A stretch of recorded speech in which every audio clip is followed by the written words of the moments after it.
It's time for another visit with this medium's most respected authority on matters of the mind, Director of Psychiatric Broadcasting for the Universal Media Netweb, Dr. Oslo Norway.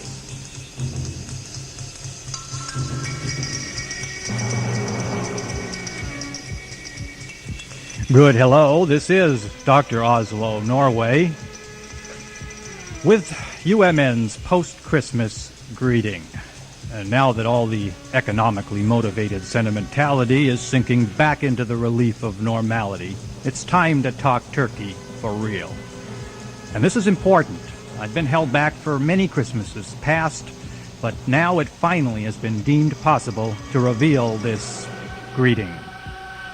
First of all, it's such a personal relief to me to finally be given permission to relate what I know about certain cultural concussions which are tapped from the tree of life, boiled down and turned into social sugar to be sold at gift shops and tourist traps.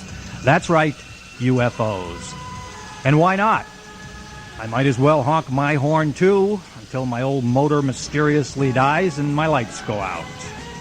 Anyway, somebody's got to plow into the mental quicksands of UFO thought and torturously, painfully squeeze right through to the other side and whatever doors may await us there, to the thoughts beyond thought.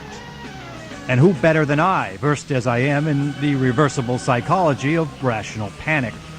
But that's not all. I'm also the only one at this network who dares make the connection between UFOs and Christmas with the confluence of holiday music sickness and interdimensional activities.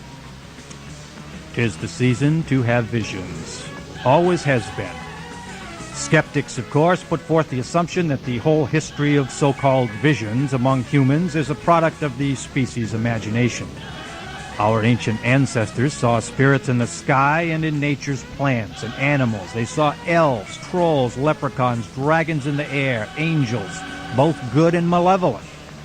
Not to mention hearing the voice of God speaking to them in their heads. Just as these legends and reports of legends run all the way back into our prehistory, they say, we today have our own version, a technologically advanced form of that timeless human imagination at work.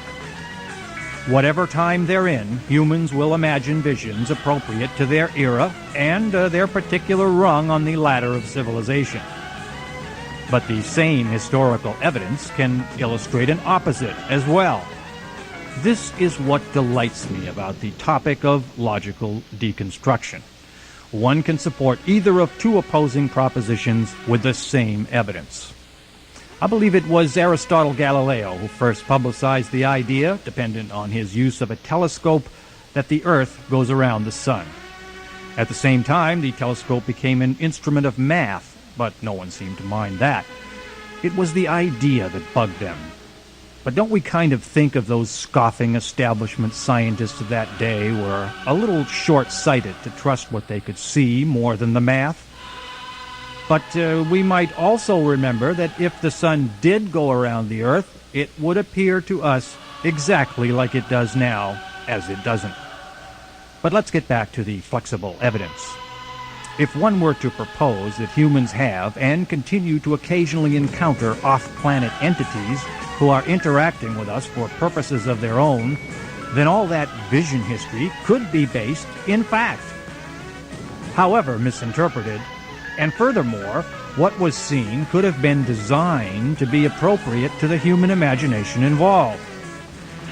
Remember the last part of 2001 when Bowman is held apparently for the rest of his life within a tailored physical environment looking to be a suite of rooms somewhere between the Napoleonic and Victorian eras? Interesting, because that implied greatly advanced captors who could construct a habitat which, in that case, was humorously skewed slightly out of Bowman's time, but nevertheless was intricately aware of our history as a people, including our history of interior decorating. Now a lot of people casually throw around the term superior intelligence without really following through on the implications. They assume a superior intelligence will be something like very smart humans.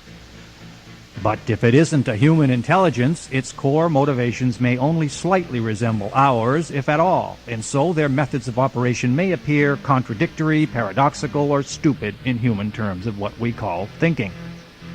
A superior intelligence may easily be millions, perhaps billions of years older than ours, and may be operating on a plane of thought and technological activity so much broader than ours, including interdimensional forays, that to reveal any actual sense of themselves could not possibly register accurately with us, or be too devastating to our intellectual evolution if it did.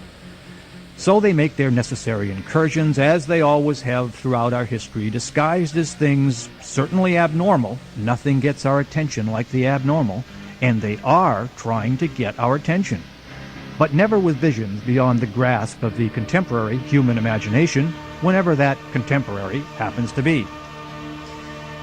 Yet, whenever it occurs, it is visionary material calculated to push that particular human imagination to the outer edge of its particular sensory envelope.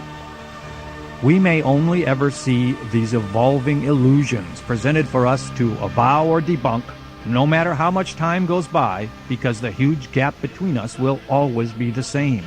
And the purpose of all this may be exactly this true-false balancing act they perform with the graspability of the human brain. Very likely it is an effective spark within our neural patterns which actually causes mental evolution of some sort. Perhaps mental and physical evolutionary leaps, a fact of anthropology rather poorly explained so far, are the result of perceptual events. Our brains may expand their neural pathways due to a perceptual exposure to events outside or beyond our brain's current paradigm of reality. These new brain pathways may in turn produce changes in our physique as well. DNA only functions to maintain a genetic status quo down through generational reproduction. But research scientists at Friedal now think our brains are able to alter DNA via perceptual expansion. I can prove this is probably true, but I'm prevented from airing that level of classified advertising research as long as it remains at Friedal. Anyway, physical alterations in DNA, physical evolution, is apparently sparked by new ideas, not the other way around. Of course, a new idea represents only our new awareness of something that was there and available to be thought all the time. New ideas and new awarenesses are discoveries by the brain, not creations of the brain. It is the external world of perceivable phenomenon which attaches new wings to our mental homes. Yet, too much too soon can drive us crazy in our mental homes, so we aren't allowed to be quite sure of what we're experiencing all at once. It comes to us in bits designed to form a mythology among our brains first, and then gradually come true. They can't just swoop in and give it to us all at once. It would be like us trying to expose ourselves to a clam. And by the way, I've seen Crosley-Bendix do exactly that, and it doesn't work. But it would be more like us being able to know and monitor everything going on inside that clam, while the clam is completely unaware of what we really are in our own minds, and so can only react perceptually to gross physical proddings at its extremities, if clams had extremities. A truly superior alien intelligence is not necessarily going to be operating within our guidelines for reason, honesty, logic, or civility. They may be running this whole little experiment in these things we call reason, honesty, logic, and civility for purposes rather unrelated to ours. This leaves us bouncing off the idea of superior intelligence. The idea is possible for us while actually understanding it is not. Presently, we are experiencing today's tailored illusions from elsewhere, although the purpose of this highly selective, experimentally theatrical, virtual circus of sightings and abductions, or what purpose the narrow sliver of our demographics chosen to experience this virtual theater inside reality serves, is only guessable. However, they don't seem to mind letting us know their illusions are operating among us, which they must be aware will lead to further investigations on our part. Are you still with me? Well, hang on to my big bag of toys and don't wobble the sleigh as I accelerate the reindeer and launch into the Christmas part of this post-Christmas message. Who cares anymore? Well, Christmas is an undeniable landmark in Western civilization which cannot be ignored just because you get tired of the music. That reminds me, as I'm sure it does you, of the incessant ruination of once pretty melodies through overexposure on the Muzak system installed in my office. And I'm then reminded of the old gentleman who cleans my office. He's actually being forced to do it by a court order filed against him by the PepsiCo Corporation, even though he's retired. Oh, well, that's another story. But anyway, he's getting on in years, and by now he's a bit paranoid about the purpose behind life as he's known it. He was telling me the other day that the abductee meetings he attends are full of stories from women who are made to hold hybrid babies. Some report they are told it is their baby. He thinks this is part of preparing them for an upcoming evolutionary leap similar to other leaps which have occurred to us in our distant evolutionary past. A leap precipitated initially through a wave of virgin births of new hybrids when they get them perfected. Females are being conditioned to the new human. This new human will have new sensory abilities which will allow him or her to discern some or all of the interdimensional activity happening around us, which is now only hinted at. Well, that's a lot of New Age hooey, and I told him so. Sorry, my janitorial friend, that's not quite paranoid enough. Or, as one of my more colorful patients says, that's not loud enough to scare me, fruitcake.